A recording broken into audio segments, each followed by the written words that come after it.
Hello, I'm Ashley with Wood Lake Wardrobe Paint and Furniture Company, and today I'm going to teach you guys how to do kitchen cabinets start to finish with Rethunk Junk Paint. So first step first, I've already removed all the hardware and done color swatches, so we picked the color that we were going to go with. Now that the hardware is off, we're going to prep with a prep spray. You can get it in a big container like this or a small container. I always get the big container and put it in my spray bottle. Just make sure you label your bottle. And so you need your prep spray, a scrub pad, and paper towels. I'm going to prep the cabinets behind me so that you guys can kind of see how this goes. I'm going to move you in closer and do this cabinet here.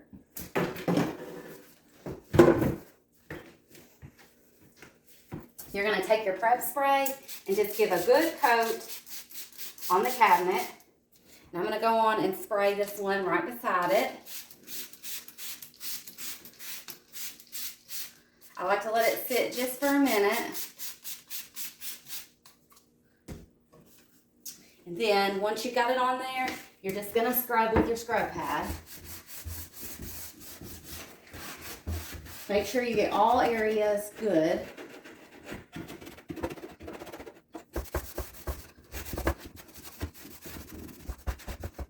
Especially where that hardware was at, you want to make sure you get that good and clean.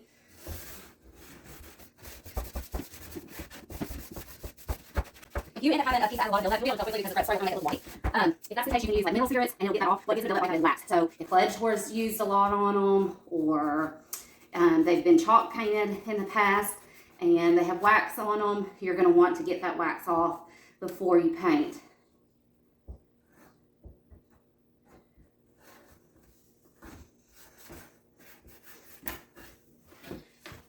Now that I've given that a good scrub, I'm going to wipe it dry with my paper towel.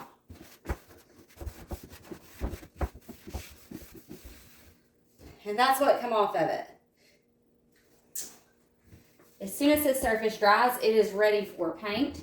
If you have an area that you think looks like it could use a little more, just go back in and spray and scrub a little more to get that area clean. And wipe it down. As soon as the surface is dry, it's ready for paint. Rethunk Junk is a no sanding, no priming. So you're going to prep with a prep spray, you're going to paint, and then kitchen cabinets you're going to want to seal with Tough Top. But we'll get into that as we move along. Okay, so now that we have finished prepping, it is now time to start painting. This cabinet, we did our swatches and we decided to go with linen in this house. I have a gallon size of linen. Most people, you can get it in a gallon, but a lot of times a couple quarts is plenty, but I just went on and got it in a gallon just to make sure. So first things first, just give it a good shake before you pour it out. And then I'm going to be using a foam roller with a roller pad. This is just like a high density foam, and a Wooster shortcut brush. So nothing crazy out of the ordinary. You should be able to get it at your local hardware store, the brushes. I also do carry brushes, so you can get those from me as well. But that's just a little Wooster shortcut. It's at an angle. It's a 2-inch brush. You can really get in spaces really well with this. So what I typically do is, if the hinges are on the inside of the door, then I leave the doors on the cabinets. If the hinges are on the outside, then you've got to take it off, just so that you can get painted around the hinges well. If you don't, then you won't get good paint lines around the hinges. So if they're on inside hinges, leave the cabinet doors on. So these are inside hinges, we're going to leave them on.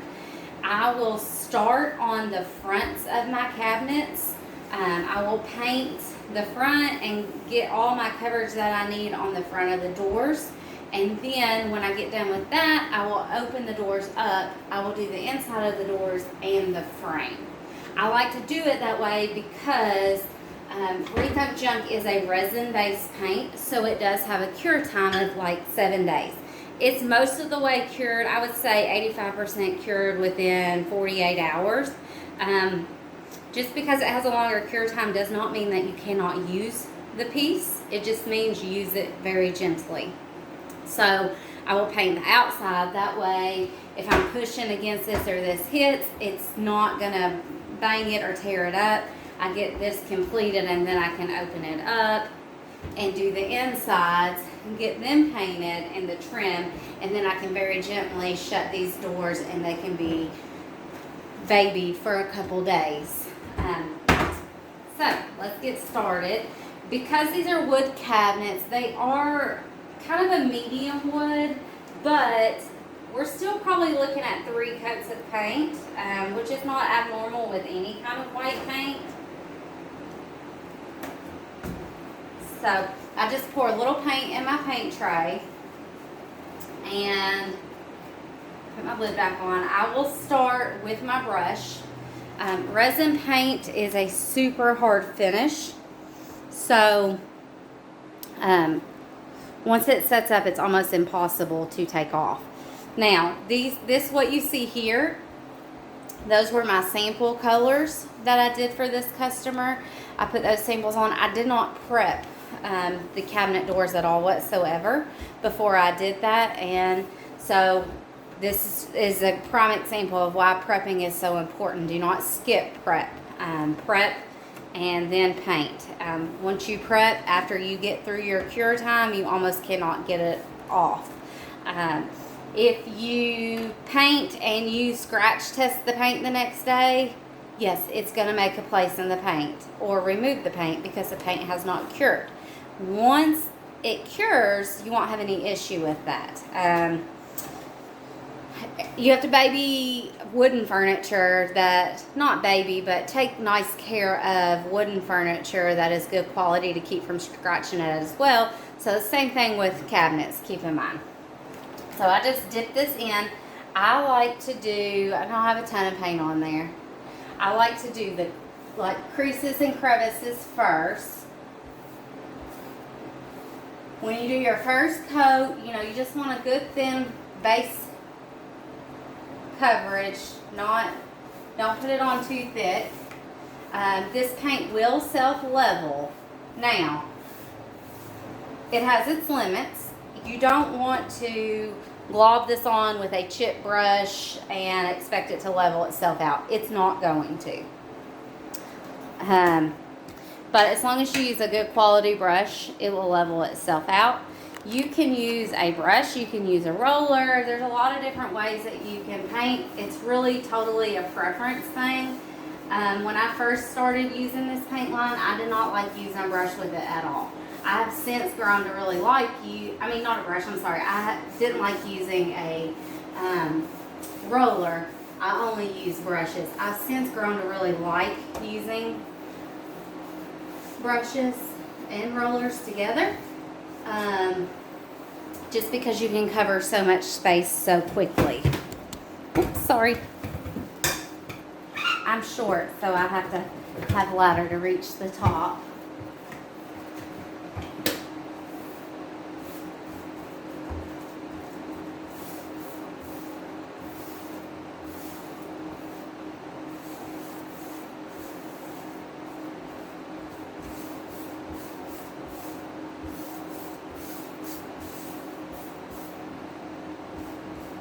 This paint dries incredibly fast, so most of the time, by the time you start on one side and make it to the other side, you can come right back in and start painting immediately.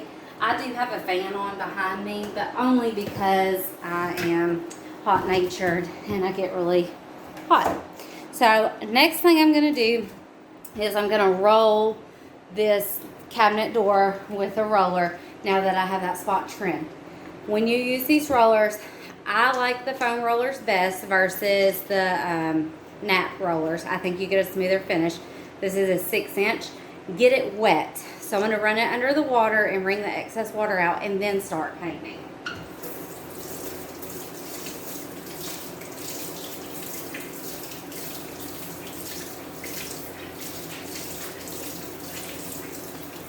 Once you feel like it's got all that water in there good, then just wring it out. That keeps it from absorbing paint, too much paint and wasting. It will not waste paint like that. So, then I'm just going to get a good little amount on my roller.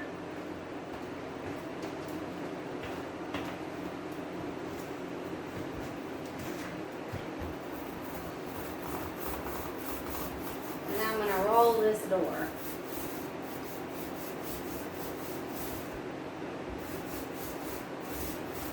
I like to get all my paint on and then kind of go back in and just lightly run that roller over so that it smooths it out and you don't have any roller lines. And then I'll go back in and do the spraying. When you are rolling or using a brush, always go in the direction of the grain of the wood. Ooh, I'm making a mess.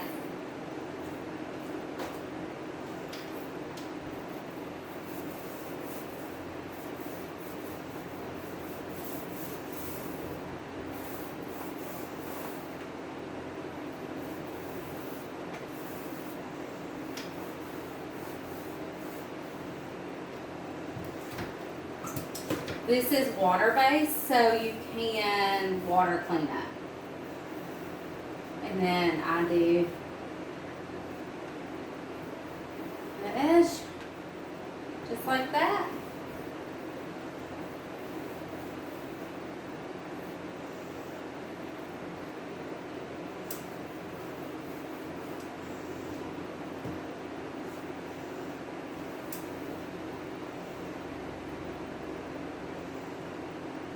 I'm going to let that door shut.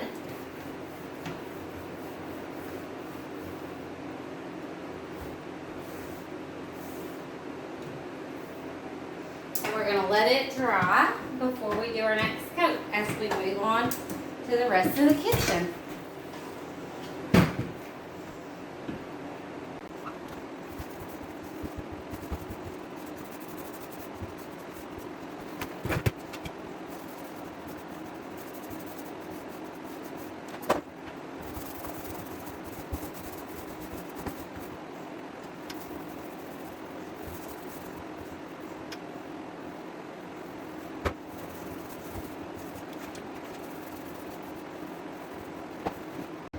There's 3 coats of coverage. Paint's still wet. There's 2 coats of coverage. Paint's dry there. It's getting ready to get its 3rd coat. And there's 1 coat. That's kind of the difference between the coats. Okay, now that we've got the coverage that we're satisfied with on our doors, which was 3 coats of linen, I'm happy with this. I am ready to do my frames of my cabinets and the insides of my doors. Insides of the doors is total preference. This customer wants the inside of her doors done. If you want to save on paint, you don't have to do the inside of your door. If you want to do the insides, double your paint for what you need. So, couple things that I use for doing the insides of the door. Just some little, like, artist paint brushes that you would use, like, with acrylic paints. You need those to kind of get in the little crevices that you can't get to otherwise. Keep in mind, we're painting all of these on the hinges. I've not taken them off. If you are taking the doors off the hinges, you probably won't need these. And then I also will use my foam rollers that I've been using the whole time. This is 4-inch. I have a 6-inch. I don't know. I probably won't use a 6-inch very much, but I have it in case I do. And then I have an angled brush and I have a spindle brush so that I can get in all crevices. So what I like to do first is the actual cabinet frame. I try to roll as much as I possibly can. because it saves a lot of time and it gives you a really good smooth finish. So I'm just going to go in here and get a coat on. Let me open this door.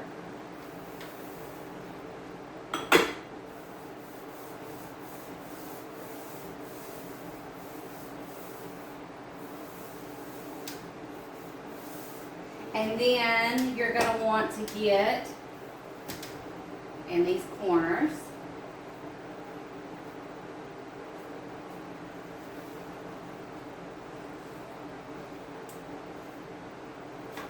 On both sides.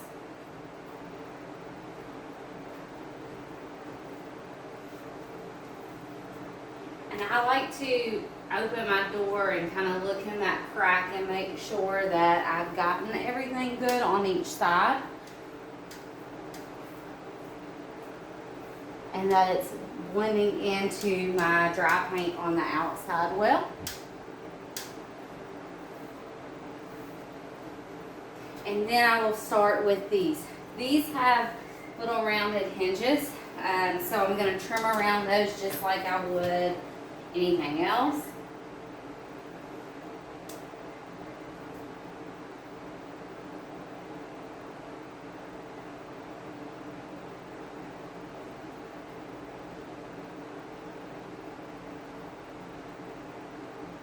I prefer to freehand trim, but that is preference. Some people do not like to freehand trim.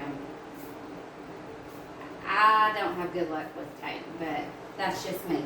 So I'm going to trim around that hinge.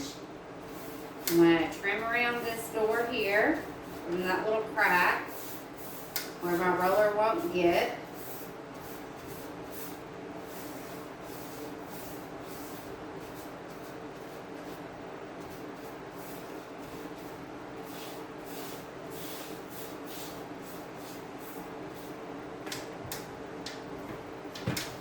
We're going to get this top hinge.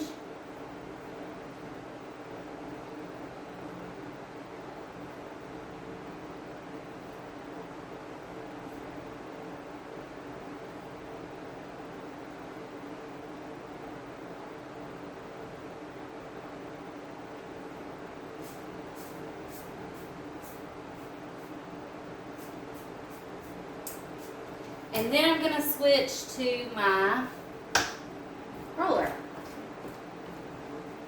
I'm going to use the 4-inch.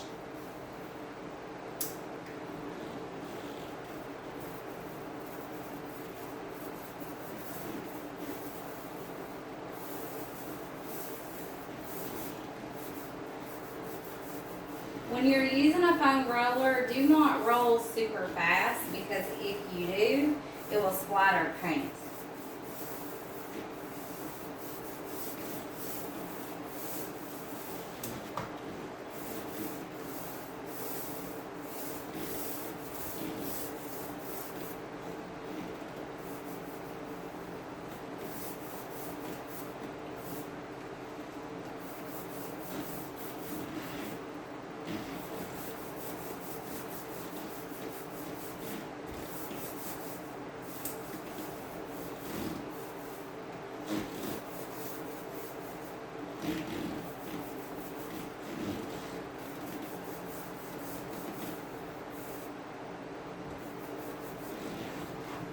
We're going to do all the insides of the doors this way. Going to let this dry.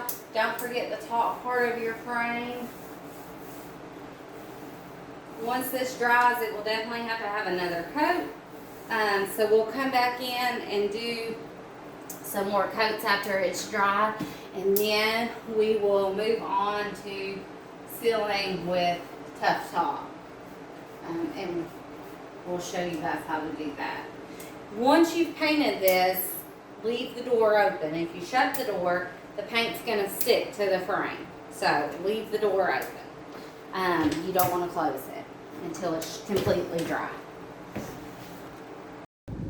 Alright guys, we're in the home stretch now. We have all of our paint on.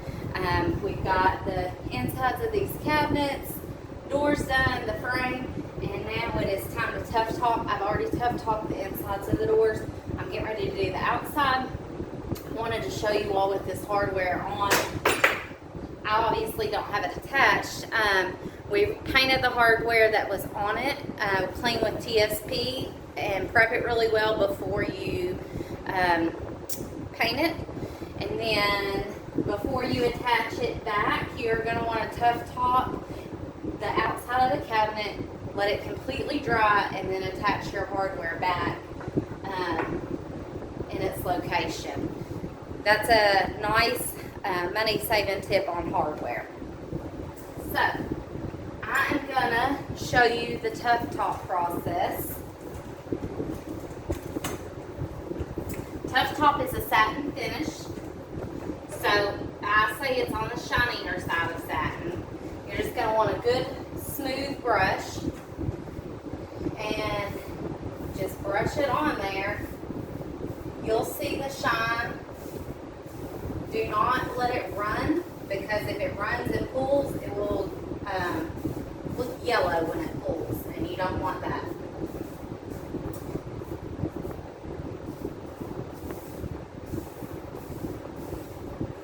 I usually always do these first.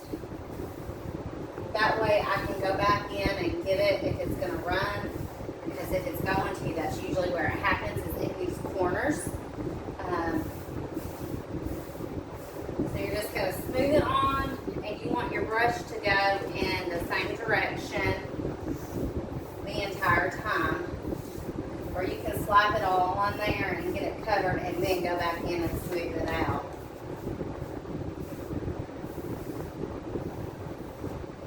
Keep your hand as straight as you can.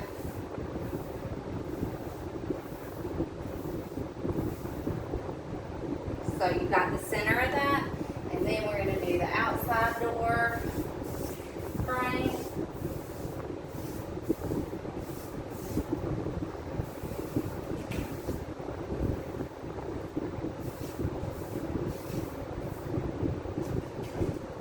It does not take a lot of this product. A little goes a long way.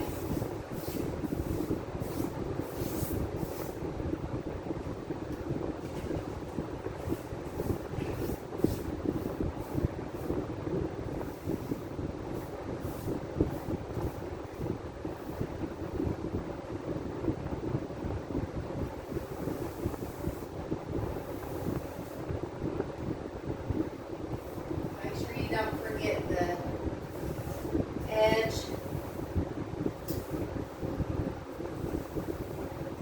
And that's the tough top process. This door's tough top and ready to go. Now once this starts drying, leave it be. Even if you see a spot that you don't love, let it dry completely, because tough top self-levels. So if it dries halfway and then you go back in and paint where it's already leveled, it's going to make your finish uneven. So let the first coat completely dry once it starts drying, and then if there's a spot that you missed, then you can go back in and put some more tough top on. And then once this tough top's completely dry and we have the coverage that we want, we'll reattach our hardware, and that's it. Our kitchen is remodeled and made over.